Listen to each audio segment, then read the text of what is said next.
everyone. So I'm taking over on the Collins page for parents today and talking about everything going back to school in September. So focusing on secondary school today as well. So a little bit about me first. So I'm Emma Bradley and I've got two blogs, Emma and 3, which I write about parenting and education on, and Mum Savvy Savings, which is my money saving blog.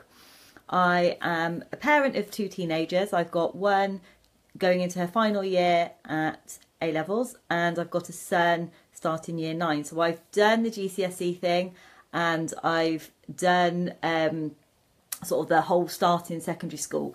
I also taught for 12 years where I was head of sociology in a really large comprehensive school.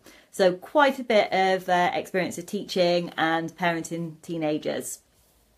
Secondary school, if you've got any questions, do pop them down below. It will be great to be able to answer them as we go along. But I think the biggest thing obviously this week is those students picking up GCSE results. So lots will be eagerly picking up their results on Thursday, and it's changed this year. So there's going to be a bit of a difference in how GCSEs have been graded.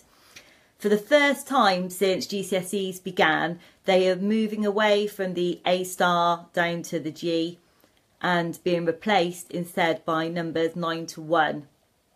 So 9 is the highest and is like the top, and very few students will get this, we've been told, and it's for those that were working above the old A star. So A star used to be about 90% for most GCSE subjects, and this is above that. So it's probably going to, only be the top, well, such a small number they're expecting. Hi, Lynn. And then a number 4 is classed as a standard pass. That's your old C grade, but it's a low C grade. And a 5 is a good C grade. Hi, Azina. And then a 6 will be sort of a B grade and so on. So it's a little bit different. It's going to make comparing between GCSE results last year and this year impossible. So, if your child's school looks like it's done worse this year, it hasn't. It can't be compared because it's a new system. This year it's only in place for maths and English. Your students will get the A star downwards for the other grades, and then next year we'll see the switch over where all of the GCSEs are on the level 9 to 1. So it's a bit of a transition time, which is going to be tricky for everyone. It's tricky for teachers and for schools as well, actually, because they haven't got anything to compare with apart from other schools in their area. So it's going to be interesting how it's reported, I think, as well.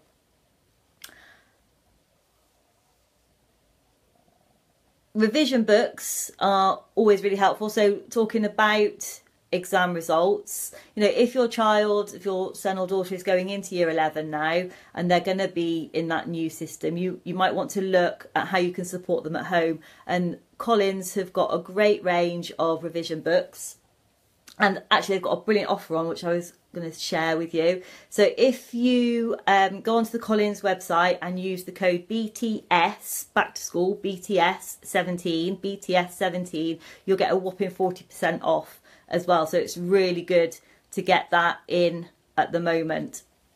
I was going to show you a couple of the revision books that I've used. I've used these with students that I tutor and also with my own daughter last year. So these Collins ones are for the new GCSE. So GCSE's changed, they've changed their syllabus, it's all changed at the moment, and this revision guide is really useful. So some of these to have at home will really help your GCSE students. They've got the maths one there, and they suit all the different exam boards. So this one is for Edexcel, AQA and OCR. So you can't see that we're all there.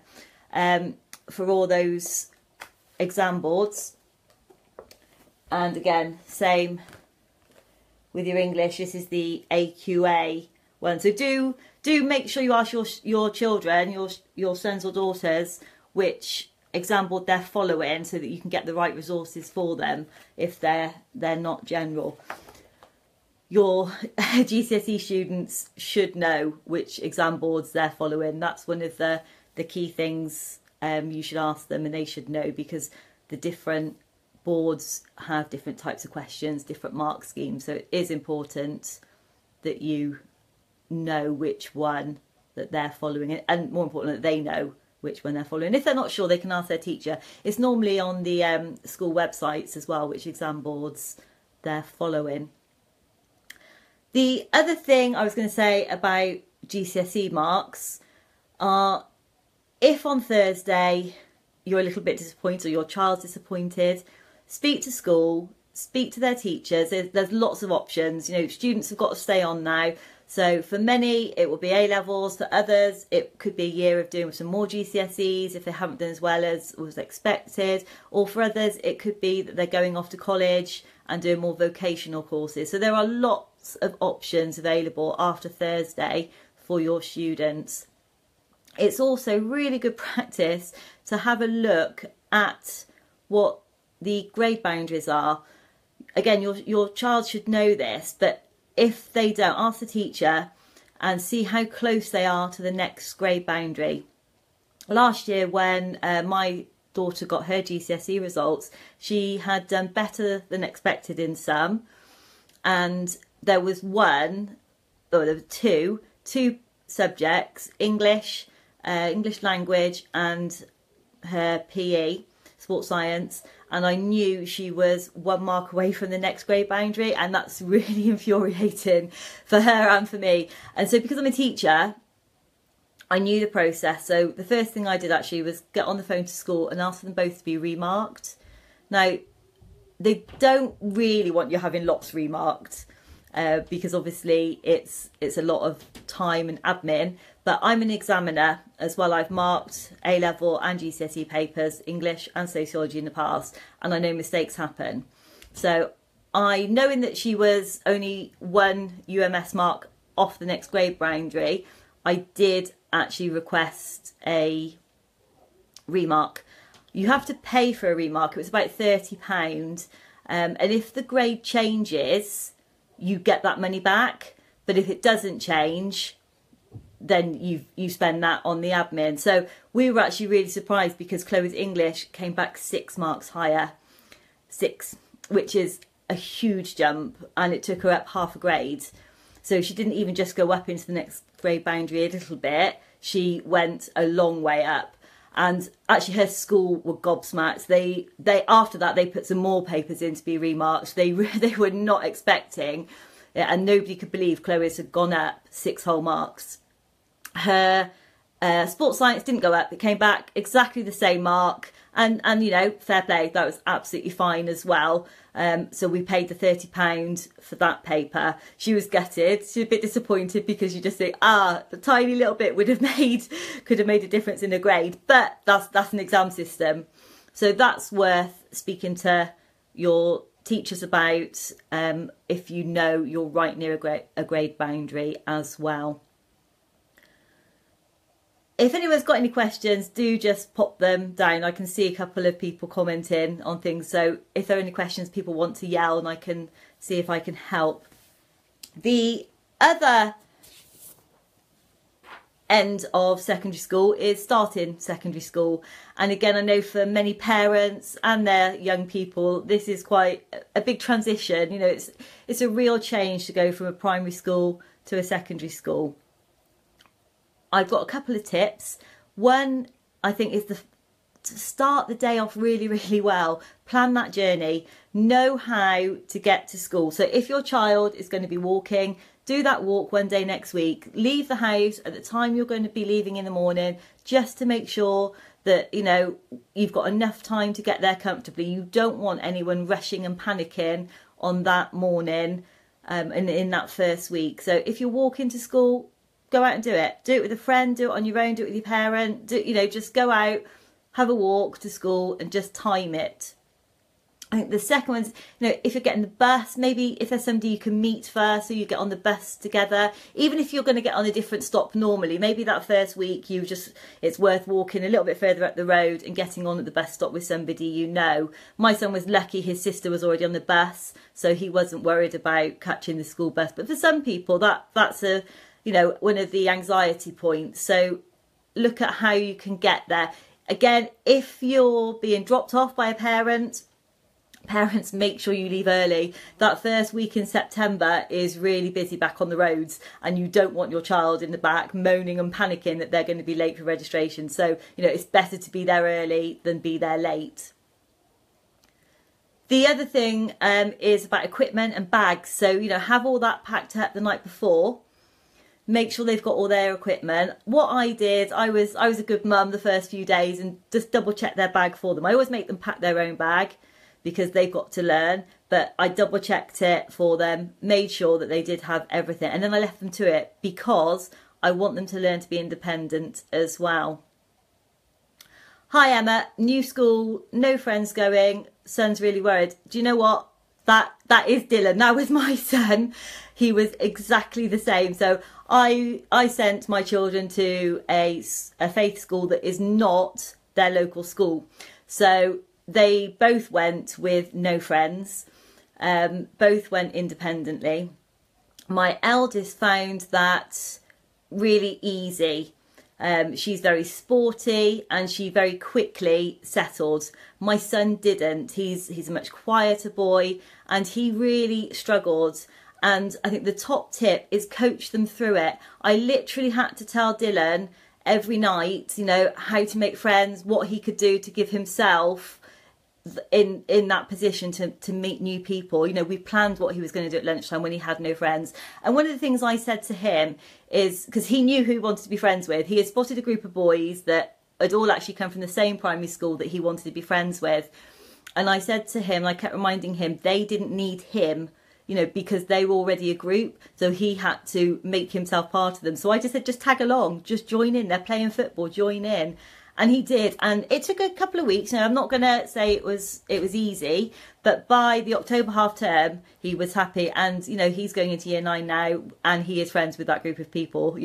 So it is a challenge starting school, and starting a brand new school, and I think just keep everything as calm as possible for them, and if they're into sport, get them to join the football team or the rugby team. That can really help integrate, and have a plan for lunchtimes, what they're going to do if they can't find it. And again, if a couple of weeks in and you're still worried, speak to their form tutor. Their form tutor is going to be a really good person to tap into, and if they know that they've come from a primary school without many friends, they'll do their utmost to buddy them up with somebody and help them, and they can arrange that through seating plans in the classroom, so all done very discreetly. Hi Lynn, so Dylan starts year 5 in 2 weeks. Do you recommend looking at secondary school this year? Yeah, absolutely. It comes around so quickly next year. So applying for secondary school, the forms have to be in around October half term of that first term. So you go back to school in September, you've literally got about 6 weeks to get your form in and to have visited all those schools. So see as many as you can this year, sort of narrow it down, and then next you just go for a refresh. Then you've got this year to do your thinking. Again, as I said, I sent my kids to a different school, to their local school. When I first went and looked at the local school, I came back, and that was in year 5, and said, I'm not happy. And my husband kept saying, no, we believe in comprehensive education. She's going to the local school at the end of the road. And I just, all year. And then when he came, he agreed it wasn't going to be the right school for our children. So, we have got parental choice. So make the most of your parental choice. Do your research. One note on that, parental choice doesn't mean you get the school you want. It is not that simple. You can't just think, I want X school in X area because I know it's outstanding and therefore I'm going to get my child in there. They have got a selection process still. That process might be based on faith, it could be based on academic success, or it could be based on location, but they all still have a admissions criteria. So look those up as well, because it's not enough just to, you know, parental choice exists, but schools have got their selection processes. So know what the criteria is. Wow, that time is zooming by. There's still so much I was going to say. So I just, a couple of other tips I was going to say is have resources at home. You know, again, have a dictionary, have a thesaurus. They're going to start getting more homework. They are going to need technical vocabulary in their homework. They will need to do a bit more research. So if you can get some resources at home, you know, have a stack of stationery, have a stack of papers, those will all help. And, you know, don't forget that offer I mentioned earlier. So on the Collins website, using BTS17, you can get 40% off resources at the moment. So, you know, get a dictionary, thesaurus, and you know, maybe if they're learning a new language, a French dictionary, just anything that's going to help make things a bit easier as they transition into secondary school. Okay, any other questions? Well, it's been great talking to you. We've got sort of one or 2 minutes left. So if you've been sitting there listening and you have got a question, do pop it down in the comments below. I think know who your children's teachers are as well. If there are any issues in the transition time, or even, you know, at starting GCSEs or starting A-levels, the children's form tutor and head of year are normally the first port of call. So any issues, direct it to them and let them get involved and try and sort things out. I think the one we worry about most is sort of friendships, and, you know, for some children that does take a little bit longer, and, you know, throughout school time as well, there can be fallings out. That's natural. You know, the children that you start school with in year 7 are not very often the people maybe that you finish school best of friends with in year 11. So, you know, do expect friendship groups to change over the years, especially as classes get mixed up. You know, if children are being placed in sets based on their academic achievements, they're going to meet new people, and therefore they might, you know, friendship groups do change over the years. And the same, you know, when they start doing after school clubs, or, you know, they're going to meet new people. And so last question just coming in there. Do you recommend after school clubs to help with the transition into secondary school? Most definitely. Yeah, I mean, again, especially if you don't know very many people. My eldest is very sporty, so sport has always brought her friends. And, you know, there are other clubs though, in addition to sport, if your child's not sporty. So quite often there will be computer clubs, science clubs, you know, there's reading clubs.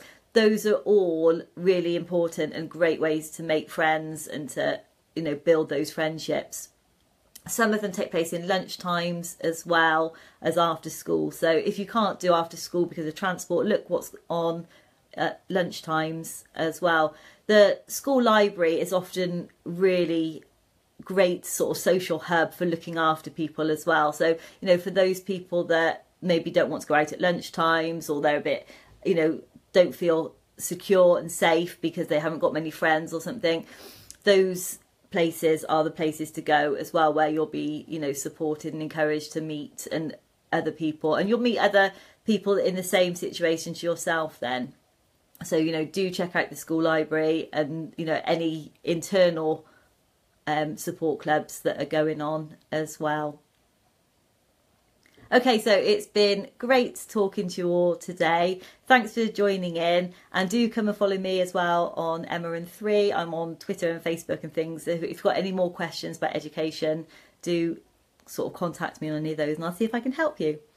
And thanks to Collins for letting me have this chat and helping everybody get ready for school.